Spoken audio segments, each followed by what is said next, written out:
नमस्कार। वंदे मातरम। आज के इस पावन अवसर पर मेरे प्यारे देशवासियों को स्वतंत्रता दिवस की हार्दिक शुभकामनाएं।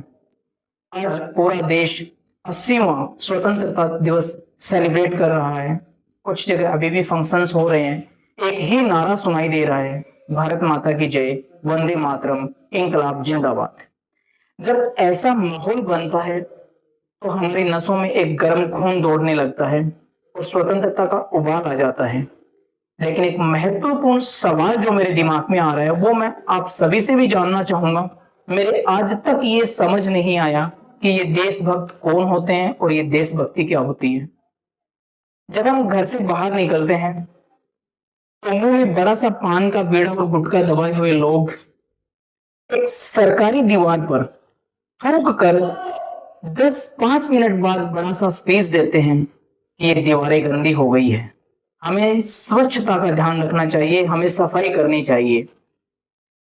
एक इंसान घर से बाहर निकलता है और रोड के किनारे कचरे का बड़ा सा ढेर लगा हो उसमें अपना भी कूड़ा डाल देता है और घर आकर या किसी चाय की दुकान पर नुक्कड़ पर बैठकर एक बड़ा सा भाषण देता है कि नगरपालिका काम नहीं कर रही है, यहाँ कूड़े के ढेर लगे हुए हैं। क्या आपने कभी सोचा कि इसमें जिम्मेदार कौन है? क्या आपने कभी ये सोचा कि ये किसकी वजह से हुआ है? कभी नहीं सोचा, क्योंकि इंसान की एक सीधी सी फितरत है और वो ये कि कमियां मुझ में नहीं, सामने वालों में है। आज हम घर पे बैठ के टीवी के सामने या फिर किसी चाय की दुकान पे बैठकर हाथ में चाय का गिलास लेते हैं और उसके बाद भविष्य तय करने लग जाते हैं। इस देश का भविष्य तय करने लग जाते हैं नेताओं का, सरकारी कर्मचारियों का, बड़े बड़े लीडर्स का कि ये काम नहीं कर रहे, वो काम नहीं कर रहे, प्रधानमंत्री काम नहीं कर रहा, कांग्रेस काम नहीं कर रही, बीजेपी काम नहीं कर रही। पार्टियों पे दोष लगाते हैं और ये लगता है कि बस हम सर्वे सर्व है, अगर इनकी जगह हम होते तो पता नहीं पूरी दुनिया को, पूरे देश को सोने का बना देते। लेकिन वही बात करते करते जब वो छोटे से गिलास को डस्टबिन में डालने की बारी आती है ना, तो हम उसी गिलास को अगर रोड पे फेंक देते हैं और थोड़ी देर बाद हम ज्ञान देने आ जाते हैं कि देखो कितनी गंदगी हो रही है। कभी सोचा कि ये गंदगी किसकी वजह से है? बिल्कुल भी नहीं सोचा। क्यों? क्या हम भारत के नागरिक नहीं है? क्या ये हमारी जिम्मेदारी नहीं है? हमने इस देश को कभी घर माना क्या? मुझे तो नहीं लगता। मैंने ऐसे बहुत सारे एग्जाम्पल्स देखे हैं अपनी लाइफ में आज तक कि बड़े बड़े भाषण देने के बाद वही नेता लोग मंच से उतरने के तुरंत बाद वो सारे काम कर बैठते हैं जिनकी अभी उन्होंने खुलकर विरोध किया है, जिनकी बदौलत उन्होंने तालियां लूटी है। हम सिर्फ और सिर्फ अपने हक को याद रखते हैं, अपने कर्तव्यों के बारे में भूल जाते हैं। क्या हमारा कोई कर्तव्य नहीं है? क्या हम इस देश के लिए कुछ नहीं कर रहे? क्या सिर्फ उन्हीं लोगों की जिम्मेदारी है जो सेना में भर्ती होकर बॉर्डर पर जाकर बंदूक लेके खड़े हैं? क्या हमारी इस देश के लिए कोई जिम्मेदारी नहीं है? पर नहीं, हम ये चीज जानना बिल्कुल नहीं चाहते। हम सिर्फ इतना सोचते हैं कि उन लोगों ने गलत किया, ये वो नहीं कर रहे, ये काम इनका है, ये काम उन्हें करना चाहिए, उनका ये काम है, उनका ये काम है। क्या तुम्हारा कोई काम नहीं है? कभी सोचा हमने? बिल्कुल भी नहीं सोचा। आज हम हर जगह दोषारोपण करते हैं, हर जगह रिश्वत की बात करते हैं। कभी ये सोचा कि रिश्वत देने वाला कौन है? हर जगह हम बुराई की बात करते हैं, ये गुटखा बैन होना चाहिए, ये शराब बैन होनी चाहिए, ये फला बैन होना चाहिए, ये ढिमका बैन होना चाहिए। भाई खरीदते तो तुम ही हो। जिसपे साफ साफ वार्निंग लिखी होती है कि इससे कैंसर होता है, वही 5-10 रुपए की गुटखा तुम खाकर फिर बोलते हो यार गुटखा गवर्नमेंट बैन नहीं कर रही। क्यों करेगी गवर्नमेंट गुटखा बैन जब तुम उन्हें कमा के दे रहे हो?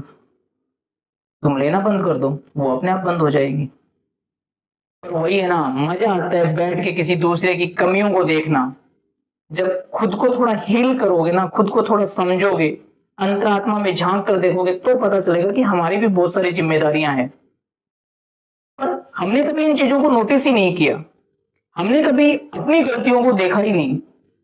हम अंगुली सिर्फ यूं रखते हैं, जो आया सामने उठा दी उस पे, बैठ के ये नहीं देखा कि ये जो तीर है ये आपकी तरफ जा रही है और इधर जो खड़ा इंसान तीनों को देख रहा है। कभी सोचा ही नहीं हमने। हम सिर्फ ये सोचते हैं कि काश मैं ये नेता होता, काश मैं ये अधिकारी होता, इसमें ऊपर की कमाई बहुत है, काश मैं सरपंच होता, काश मैं ये होता, मैं इतना कमा लेता।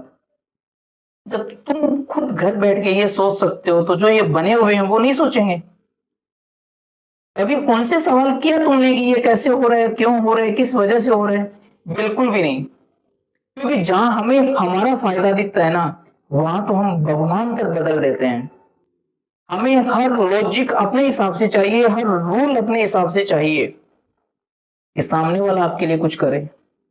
बैठ के ज्ञान देना बहुत आसान है, एक छोटी छोटी चीजों के लिए छोटे छोटे कदम बढ़ाना बहुत बड़ी चीज है। क्या आपने सोचा कि आप ऐसा कुछ कर रहे हैं? क्या आपने सोचा कि आप देश हित में कुछ कर रहे हैं? आज हमारे पास इतने सारे एक्सक्यूजेज हैं, इतने सारे बहाने हैं, इतने सारे बहाने हैं जिसकी कोई हद नहीं है। कभी आपने उन लोगों का ख्याल नहीं आया जो -40 डिग्री पे वहां हिमालय की पहाड़ियों में बंदूक लिए हुए खड़े हैं? अगर वो एक्सक्यूज दे के यार ठंड बहुत ज्यादा है, घर चलना चाहिए, तो तुम्हारा क्या होगा? अगर वो एक्सक्यूज देने लगे कि यहाँ परेशानियां बहुत ज्यादा है, हमें एसी का कमरा चाहिए, घर चलते हैं, तो तुम्हारा क्या होगा? हमने कभी नहीं सोचा। जब वो -50-40 डिग्री पर बंदूक लिए हमारे लिए खड़े हैं ना, तब हम एसी के कमरे में बैठकर आराम की सांस ले रहे हैं। और उसके बाद हमारे बहाने खत्म नहीं होते, अरे यार बाहर गर्मी है, मैं ये कैसे करूं, ये तो मेरा काम ही नहीं था। कभी ईमानदारी से खुद की ड्यूटी निभा के, खुद का फर्ज निभा के देखिए, सुकून क्या चीज होती है समझ आएगा, और देशभक्ति क्या चीज होती है समझ आएगा। जहां तक मेरी सोच है, अगर आपकी सोच कुछ अलग है तो आप भी मुझे कमेंट में ये चीज बताइए कि देशभक्ति क्या होती है।